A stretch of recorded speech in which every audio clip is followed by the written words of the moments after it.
Yo, what's up, guys? It's your boy once again, Arrow, coming from Lunar Nation. And we got one more exciting episode, and that is episode 37. This is going to be another exciting episode. I'm not going to let you know what it is yet. Before I introduce, I want to make sure I want to introduce the three legends Franz, Sagoon, and Harsh. Say what's up, guys. Hey, what's up, people? Hey, how's it going, everyone? What's going on, Lunar Nation? Back for another one. Yes, sir. So tonight's Lunar Nation episode is gonna be a lot of different topics, but they're all interconnected. So first off, we want to talk about the global catastrophe with Ukraine and Russia, the whole ordeal of why it's happening, to China's gold standard and the Yellow Belt Initiative, to most importantly, the British pound. And, the British pound has been actually going down, and it's like US dollars catching up, and there's a lot of things happening in the world economy, world like politics, and especially with like the whole aggression of Ukraine and Russia. There's a lot of interesting facts, and I want everybody to know the things that we are going to talk, and more importantly, listen. And if you have any thoughts, speak out.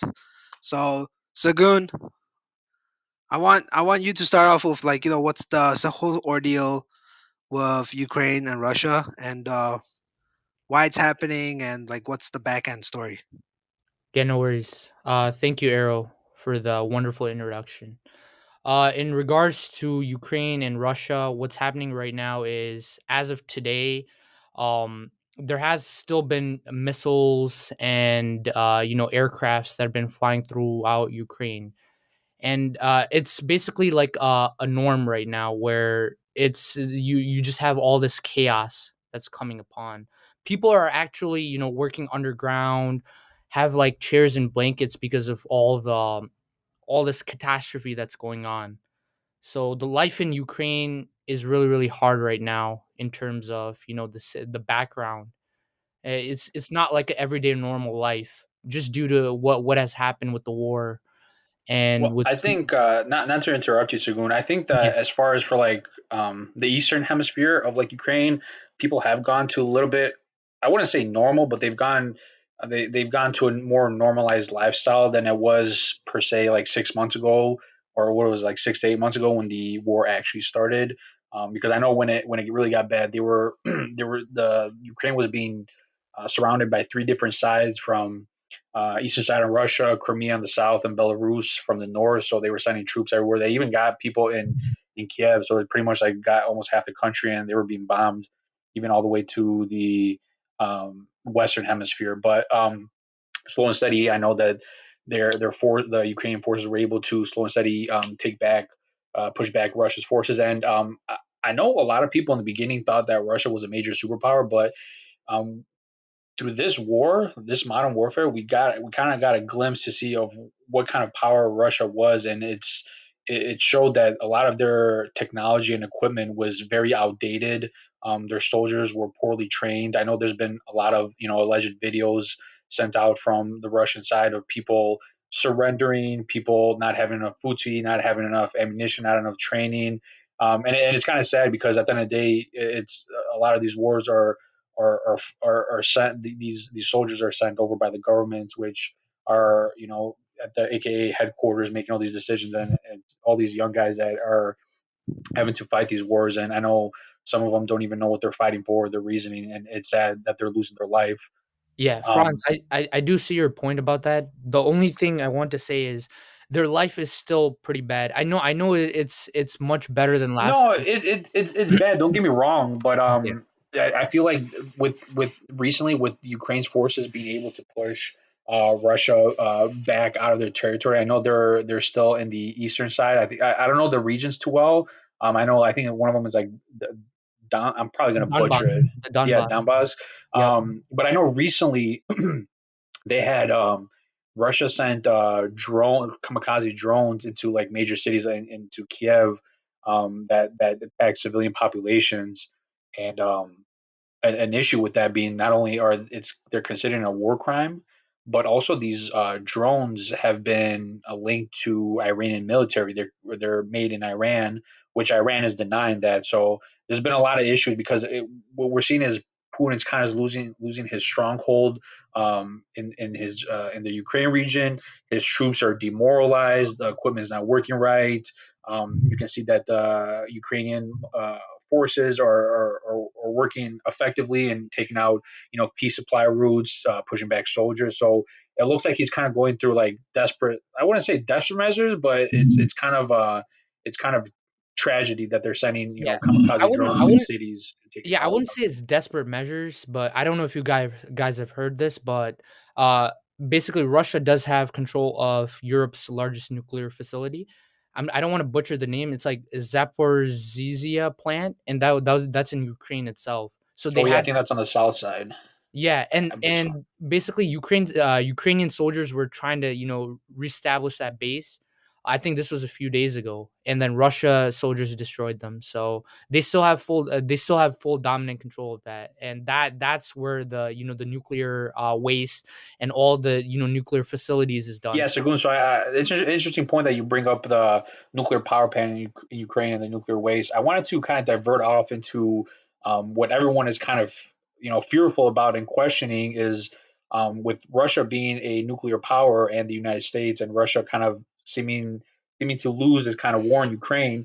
Do you guys, in your opinion, think that we might be heading towards a nuclear war with Russia, or do you think that Russia will even think about using any of its nuclear warheads on Ukraine or any of the NATO powers that they've threatened if they continue helping on Ukraine? No, we're not gonna get close to nuclear war.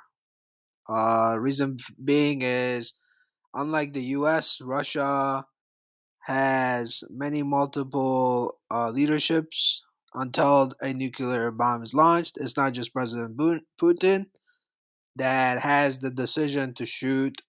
I don't know, like just press the red button. And number two, if they do decide to use a nuclear weapon, it's called a tactical nuclear weapon, which is basically, I think it's 1/100th of the strength of the bomb that was dropped on Nagasaki. So in turn, it is still powerful, but the repercussions still could be great because at that point, I believe, don't quote me, but NATO and so and so said that if such a move has erupts, there's going to be repercussions from that side of the West, basically. And I know Russia is not. So since Russia is losing the grounds in Ukraine, I don't think the last thing they want is the West to get involved because at that point they're just not gonna do. They're not gonna do great. Also, with that being said, I think the people in Russia still do not believe totally in the war. So I don't think that it is gonna get to a brink of a nuclear war. Probably what's gonna end up happening is they could dethrone Putin. That's one of the possibilities, 100%. So we'll find out. We only got to find out. It's time, and it's one of the situations that we've gotten.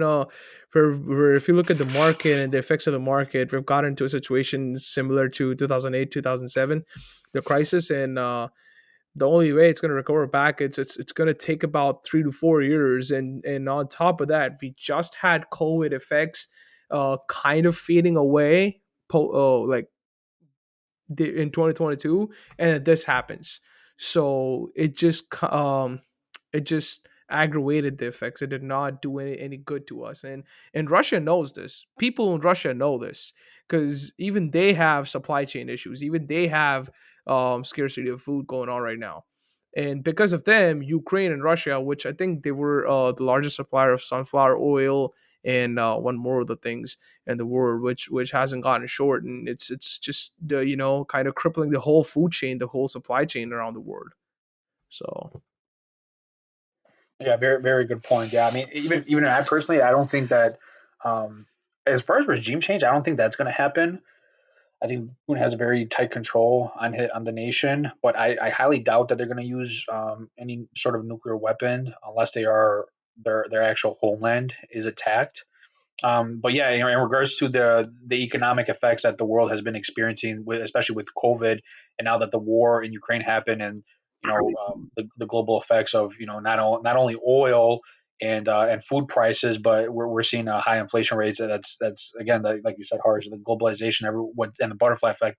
What's happening on one side of the world is not affecting just that side, but it's affecting everywhere around the global hemisphere. Yeah, it Um, becomes a storm. It just yeah, becomes exactly. it grows exponentially for the effects on the other side of the world, and people have to suffer for one small mistake on one end.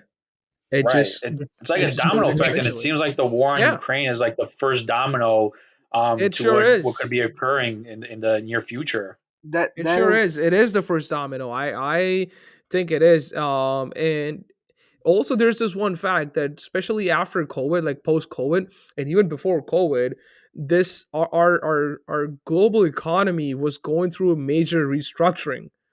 I could say that because the whole EV shift, the whole automation, the moving towards the technology phase, it was like a major restructuring going on in the world economy, and then COVID happened.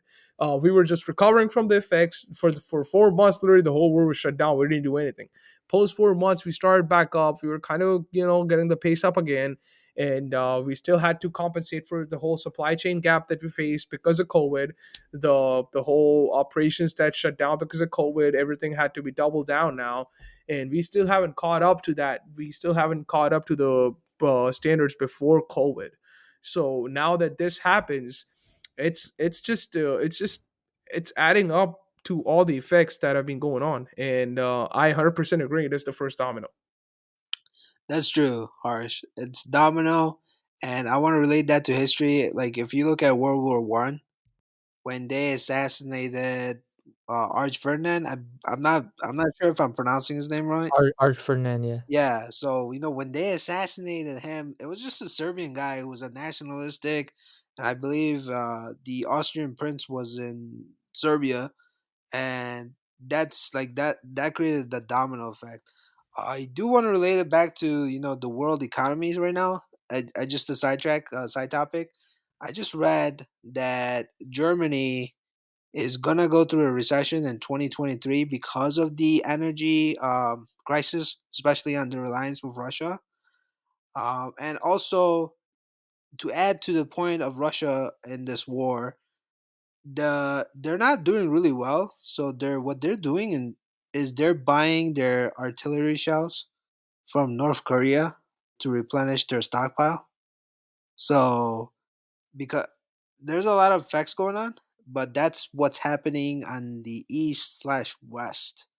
But if you want to add more into it, more than welcome. I do want to change the subject to the gold that was found in Uganda and how it's going to implicate with China and the gold standard. Um, I believe what That's a major change going on around the world right now as well. That with that being said, I'm sure you guys are aware of BRICS, Brazil, India, China, Russia, and South Africa. Yeah. Yes. This is another group of countries that have come together to form up, another faction, and kind of. I think this is against. I don't know who their major competitor is. I think the G7. Yeah, this is in response to G7. If I'm not wrong, and these guys have been going over now. Now the gold that's been found in Africa and into, I think, where was it, Uganda, right? Uganda, yeah. um it's one of the adding factors to it. But even before that, this BRICS organization has been trying to depower the US dollars. That's what they've been trying to do, because for right now, West holds much of the power, because the reason being, the whole world trades in US dollars, and that's why US dollars has its own value. Like at this point, if you go out, and if China comes out, or if any country who has some debt, or who has some credit laid out to USA, if they asked for money to be paid up, what USA would do is they would just print more money. They That's would what print they've more been money. doing. Yeah, That's that's what that's they've what been we doing. doing. And Trillions of for dollars. some reason, yeah, for some reason, when they print money, it inflates the price for the other part of the countries, but not for the US. The US dollar still keeps going high. I did look into it, but I couldn't still pinpoint what's the exact reason for it. Like, how do they control that US power? that Yeah, US dollar and the power. comparison is like if you compare it to like Venezuela, right? The amount of Yeah. suitcases that they need to buy a loaf of bread is it's like it's amazing, and you compare that to the S- U.S. You don't. Yes. It's still almost the same. It's not that much. I mean, you could So still get it for a US, couple bucks. but US, or no, Venezuela is still, I think it's still living in the times of the French Revolution. That's what's going on with them. Like The problem they with them is they have a corrupt government. It's so corrupt. Yeah, Yeah, the they leadership haven't. the They're leadership was crippled. not the They can't best. come So back. They're just eating. They're rotting the country. They're eating themselves up. They're not gonna come back at all. Like that's not a possibility. They're gonna go down to the point where Sri Lanka is, where Pakistan is at this point. That's what's gonna happen with them, and they are kind of in that situation now. Coming back to the when we were talking about how BRICS is trying to depower the US dollar.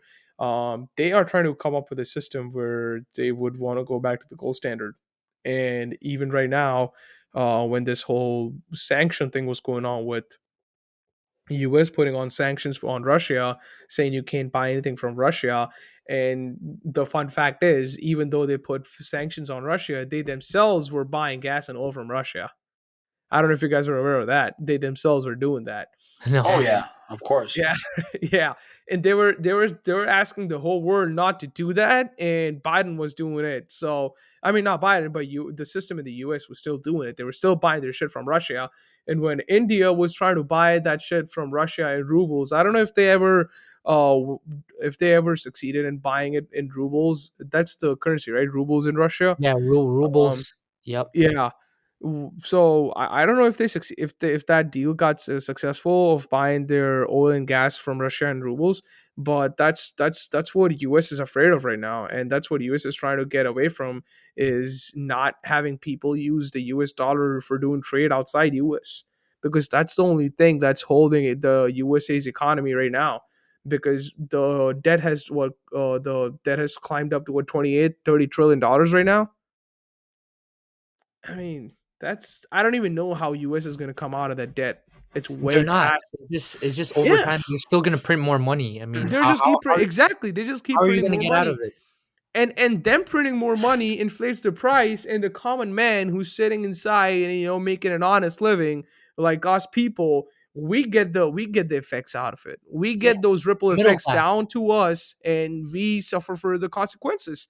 Not the people sitting up there; they don't suffer the consequences. Yeah, the people with the power makes the rules. They get away with Exactly. it. They get away with it. So and I think I that's mean, unfair. And I think that's unfair for us.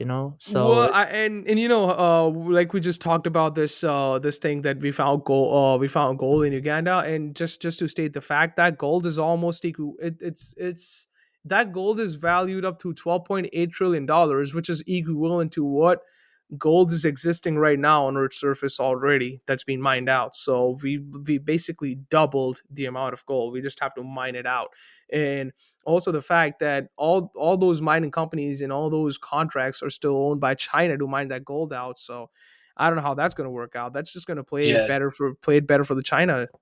it has. It's definitely going to be beneficial for China because they have a lot of control in Africa right now. I know they've been loaning them a lot of money, and some of these countries are not able to pay back. So what they're doing is Yeah, instead of asking for the money, they're saying, "Hey, how about give us this land?" They're give doing us these resources. Yeah, that's yeah what they did with resources, Pakistan as well. partnerships. Exactly. Same shit So with the thing is with Pakistan. like Brinks, let's look at it this way. So United States has NATO. That we have like the European alliances. There's like what I think like I don't know exact number. I think it's like 28 allies in that In NATO, organization. I would And want to yeah, say it's more. I think it's 28. I can check. 28. Someone can check Okay. real quick, but I think it's around that. And so with Russia being in BRICS, I mean they're kind of forced being with like not forced, but because China's their neighbor and they also used to be a communist country. It looks like they see eye to eye with China. No, not China being that they control a lot of these resources and contracts in Africa, most likely they're going to get a good piece of the pie of that gold that's been found in Uganda. And what Russia, I think someone mentioned it, but what Russia's trying to do is trying to go to that gold standard so they can value their currency with the gold standard and most likely Yeah. have a piece of that chunk that China's going to get. I mean, obviously they're going to pay for it, but it's going to help increase their value for their currency. And at the end of the day, these sanctions that are being put on Russia if they do go to the gold standard and they're able to acquire a lot of gold, most likely these sanctions won't have as big an effect as they're having on Russia right now. I mean, I'm no economics professor, but I'm assuming that it would have some benefits towards their currency and economy, because currently right now I know the United States is the largest holder of gold reserves. I know Russia is fifth, but only by like not even a tenth of what United States have. So, um, being that they're they're they're going to be allied with China, and these resources being I found don't understand how in China's going Uganda. to help them out. I don't understand how China's good because I Yeah, mean, but the thing is, here's the thing. I know they're allies. I mean, they're not allies. They kind of I'm work communist. together.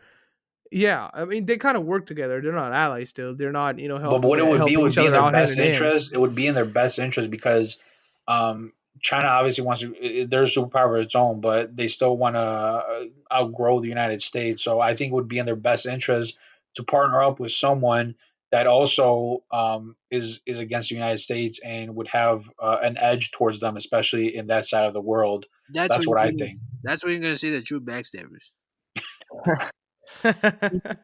It's working. No, I but mean, I it's mean, power, right? It's just I you feel would. like it's power, and China wants whatever it takes to I'm not take saying China's going to give gold to Russia for free. Obviously, Russia's going to pay for it. But what I'm saying is, because they would have, okay, so if Russia wants to buy gold from the United States, either the United States is not going to sell it to them, or they might sell it to them for a higher price.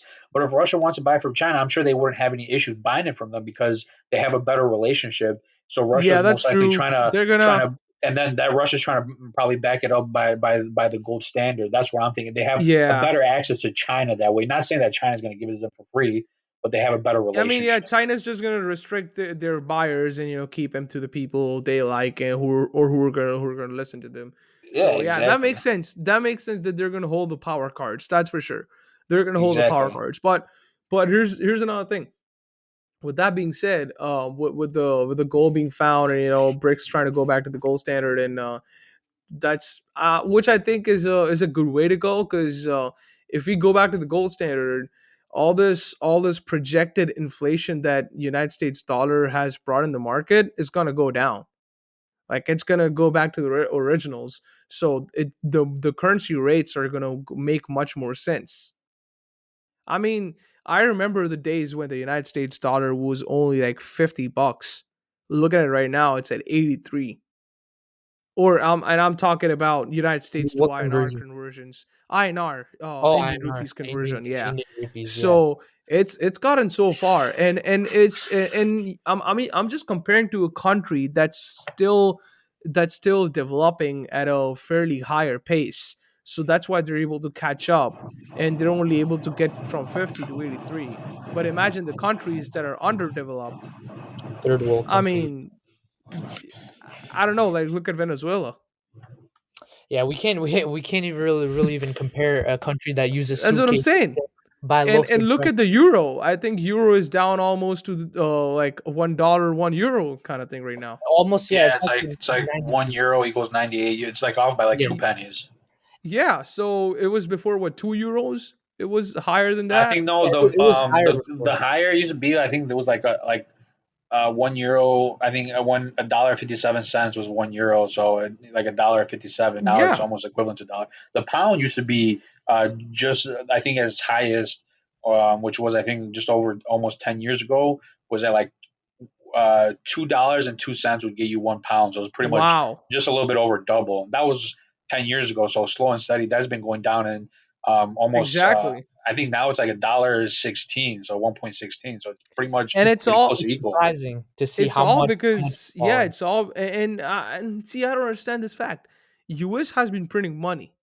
All these years the amount of dollar bills out there has just increased. And even though the value comparison to other currencies has gone down, like US's There's something to conversion it. position There's has something gotten to it. better. So obviously there is something to it. So they're trying to they are inflating the US dollar's power, But if you look at the common, if you look at the common man's perspective, and if you look at, our pockets, it's not benefiting our pockets at all. We're still buying shit for expensive. We're still buying shit for more money than we were doing it for than before. You are that little hamster in a little bubble running around. Exactly. I mean, we're just running around. That's about it. We can't do shit about it. We can't go out there and, actually look into the shit. Even if we find out what's going on, we won't be able to change it because it's all controlled by the higher powers The sitting up big there. boys, the big Yeah, boys. the big boys, Exactly, the bro. bulldogs. Exactly. You're like a speck of dust under that. I mean, They blow you even if away. they listen to this podcast, they'll probably take it down. They'll be like, "Yo, we have all the time." So, so check this out. Check this out. So we know the gold. Like the dollar bills. It's especially like really important. Let me guess. You want to talk about the black gold? Hold up. The black gold. Yeah. There you go. See. Yeah. We gotta bring like the opposite. So if everybody is aware, Saudi Arabia is one of the biggest oil producers. And Hmm. recently, OPEC slash Saudi Arabia and all the oil producing countries have agreed to produce 2 million less barrels per day, which kind of affects the world's energy. And Hmm. that has kind of strained relations with the United States, especially that we are a big ally of Saudi Arabia. So that is being reconsidered. Not like big, but there's going to be some repercussions. But what I want to focus is this oil crisis and like this whole oil situation and how it's going to impact us and then how it's going to impact countries and so on and so forth.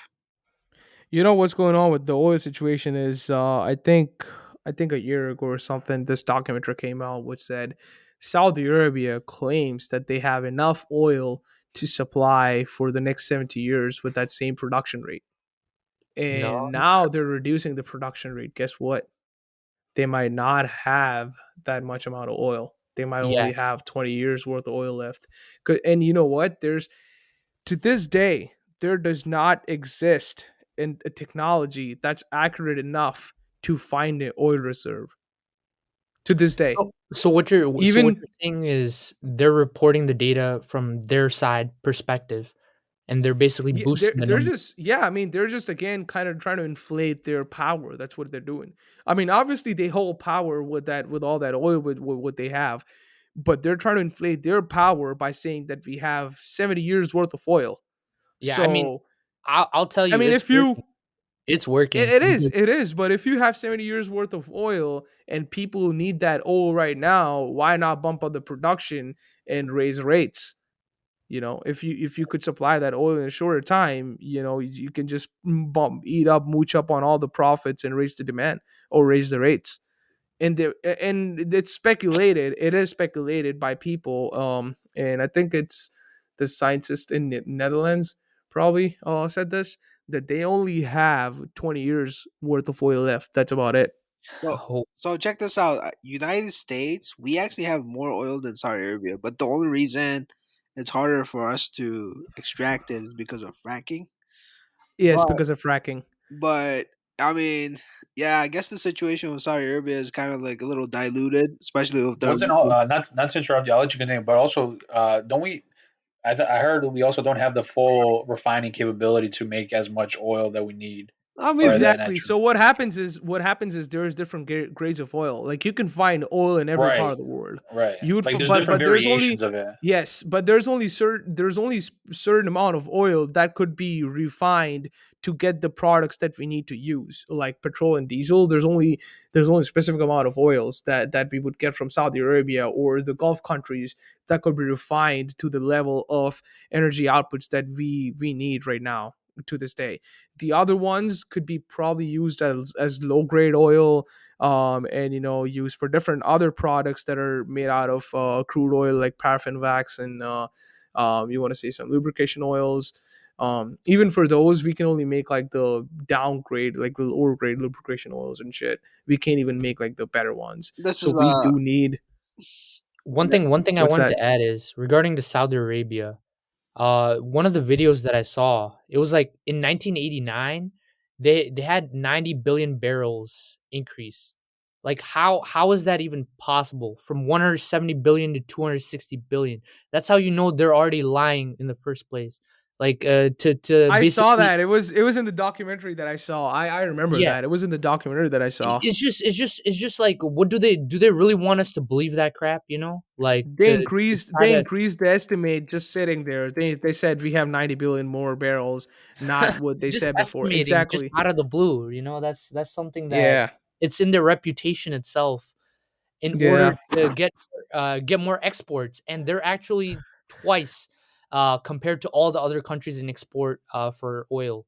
So I guess Yes. the tactics and their ploys have worked, unfortunately. Actually, and there's also, I think it was the Mexican Gulf where where US mined some oil, and they did like a whole mess out there. They had some 780 or 50 milliliters of, or not milli, 750 million liters of oil just gone out in the sea, just leaked out there with Oh, their wow. failed operation.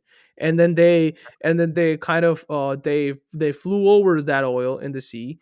They sprayed out 4 million liters of dispersant that would, that would pretend, that was, the idea was that this dispersant would go down, break down the oil into, disperse the oil into particles that are better, that's going to be easier to eat by bacteria. But it turned out to be even more hazardous than what it was supposed to be just by oil. So they kind of fucked up there as well. That's just one thing that I saw. I'm bringing it up right now. It's just something that I forgot it was BP or Shell who did that, Did, and they were drilling 1,500 meters underneath the sea. So shit. I mean, did you mention hazardous? I just yes, want to fix yes. that. That was funny though. Well, You mean what did I hazardous? say? Hazardous, hazardous. It's a It's all good. It's pronunciation all thing. good. So It was funny. Um, So what you guys are saying is, you hold on, guys. hold I on, mean, hold on, hold on. Let me say something before you do. okay, thank you. What? So if you look at it, like, okay, Franz, I'll let you speak right after me. What I'm trying to say is like, yeah, if that is the case, like 20 years, 30 years, and so and so, then what do you think, like, as far as energy usage the world is gonna try to pivot to, especially like given the fact that I know Germany is like heavily reliant on Russia, especially with their gas. And what are we looking as alternatives to like satisfy our energy hunger? Only thing I can think of is, I mean, besides like the gasoline, just electric, you know, electric vehicles, electrification. dude, do you know where the electricity come from?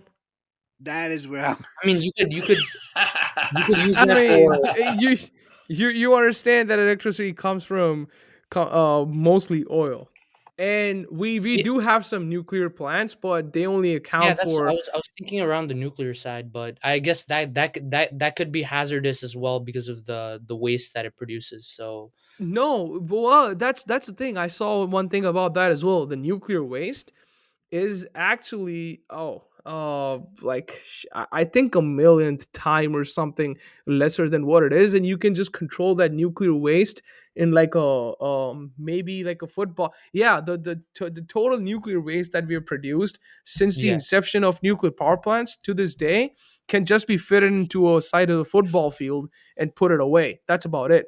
We can put it away and it doesn't do any harm to So anyone. Whereas so if you no look at the radiation oil, exposure, nothing, like zero, nothing, zero, nothing. And even right now, we have come up with a way to use that nuclear energy to make up batteries, or that nuclear waste to make up batteries, and put them in cars. That technology, I think we talked about that thing in one of our other episodes, yeah, Yeah, for the EV episodes. yeah, with the EV. And that technology is still to be proven out, but I'm sure there is a certain amount of use for nuclear waste as well that could be proven out for humanity's benefit in the near future. But given that, the new, as I said again, the nuclear waste that has been produced since the inception of nuclear power plants can just be fed into a small, or a regular sized football field, like a soccer field.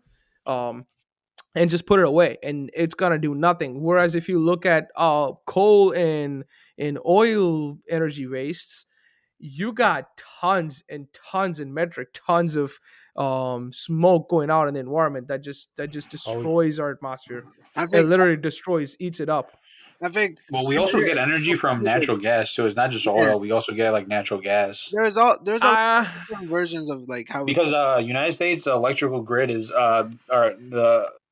yeah 30 about almost 40% of our electricity comes from natural gas. well, Yeah, we're not just talking about, we're not just looking at the United States. We got to look at a global level if we're No, looking I at know, it. but the countries in Europe are they're powered by Russia's natural gas, so it's not just oil. So it's like They are, but if you look at it, that natural gas is mostly used for heat. That's about it. yeah, And I mean and you if you you gotta look stay at, warm in the winter. yeah, that's no, you do. But if you look at the other production, other ways of getting electricity, that's mostly oil, I oil and coal. you know what I'm interested? Germany, the fact that they're relying on Russia, right? So if you think Hmm. about like back in World War II, they invaded Russia, so obviously they had some source of energy that they were heating themselves up. So I'm just curious why, if I think when I looked at the stats, it was like something about coal. They had coal power plants. Uh, would it be bad for them to start the coal power plants, because then they don't have to rely as Russia as much, because the coal will bring them the energy of heat that they Yeah, need but like to. coal is so outdated too. It's like becoming so Well, outdated. here's That's the the thing. first It's thing. like a yin and yang. You know, like you. What do you do? Like you want to rely on Russia. Russia's gonna be literally holding your bread and butter, or you just take the option B, which is a little bit hazardous, but you're energy independent. Yeah, but let's look at it this way: how long will it take them, and how much money will they need to be able to power up their own? I'm sure they have enough, because as soon as Russia invaded Ukraine, they some magical way opened up $100 billion for their military. And also, you can't compare a country's energy needs from now up and like all the way up to like 70, 80 years ago, because that was it's completely different.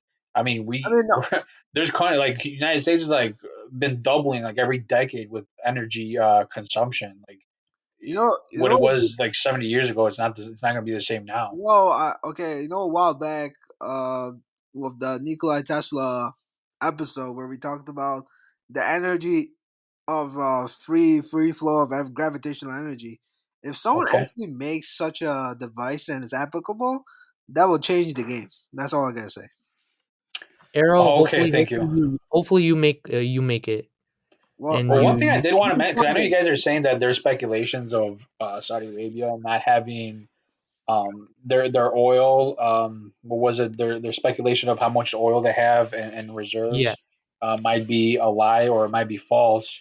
I also want to point out that it could also. I mean, again, we don't know exactly how much oil they have. They could have less than what They they're they saying. They said could they have said more. estimation 300 billion. So Right, but 300. what I'm trying to say is that there could also be an economical factor that they're not producing as much oil, because I know there was a lot of oil produced in the during COVID. So and then obviously there was a fall in prices and whatnot. And then I know that they're trying to prevent an outflow of Western economies and countries from using their reserve oils and kind of like flooding the market.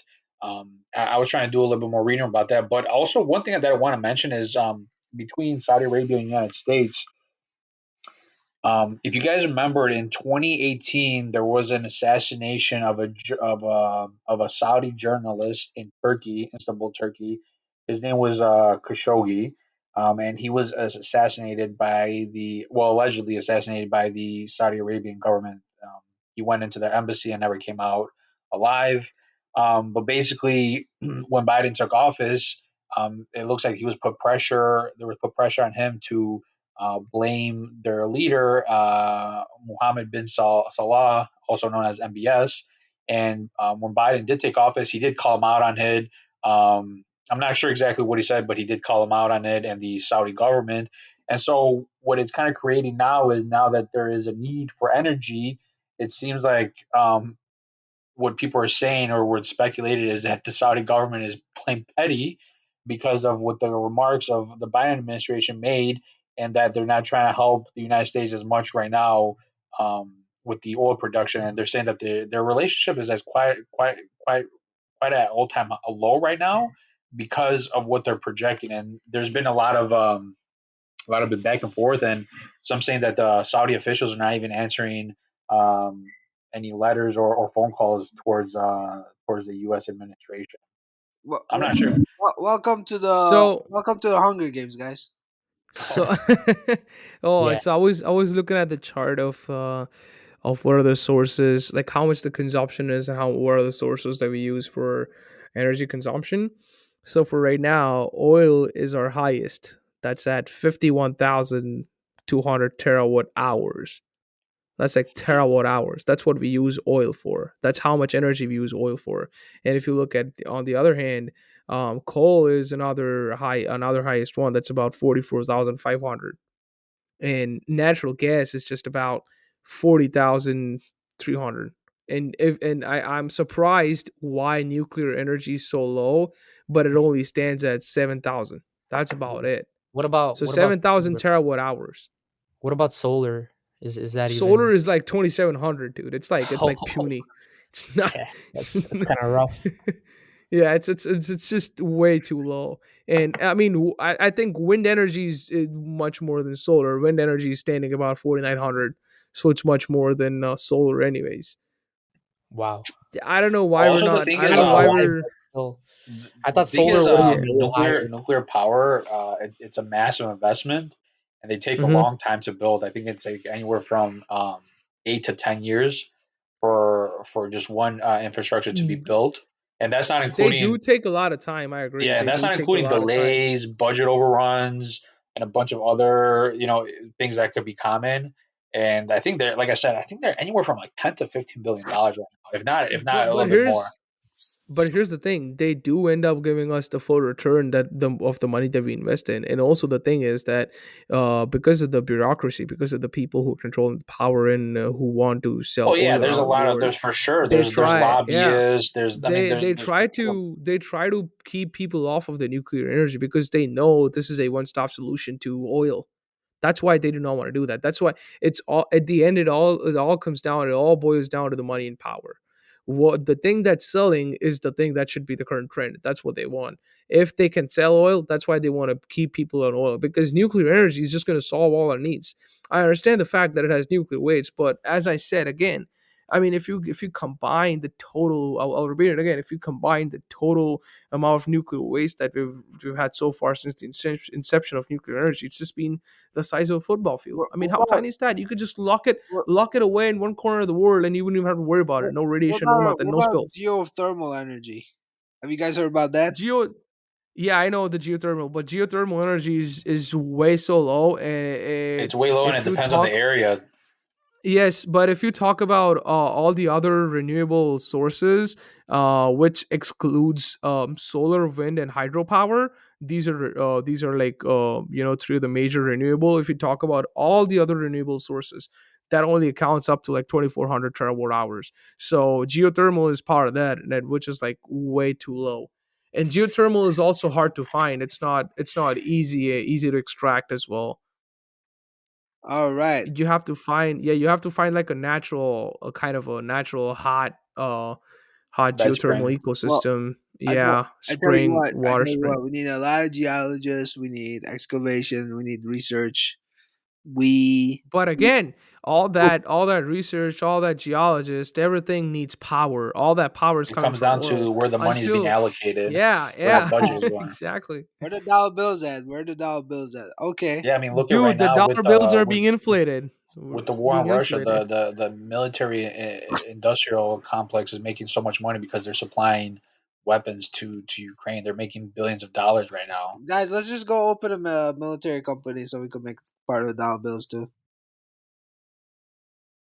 Okay, thank you. All Great right. idea, bro. Anyways, so we covered a lot of topics today, especially of China, Russia, oil, the gold, and many more different ones between those. And I really enjoyed like speaking about it and having a good conversation and learning a few things from Harsh, Sagun, and Front, especially given the aspects that they're all interested in energy and more importantly the economy and how things are working right now. And for you audience, I really hope you enjoyed this episode and please listen more to Lunar Nation as we bring more different topics into the field. And if you really like this episode, please give us a comment, like, subscribe, and rate. And more importantly, just give us a shout out whenever you can. We'll really appreciate it. Thank you very much and have a good day. Thanks.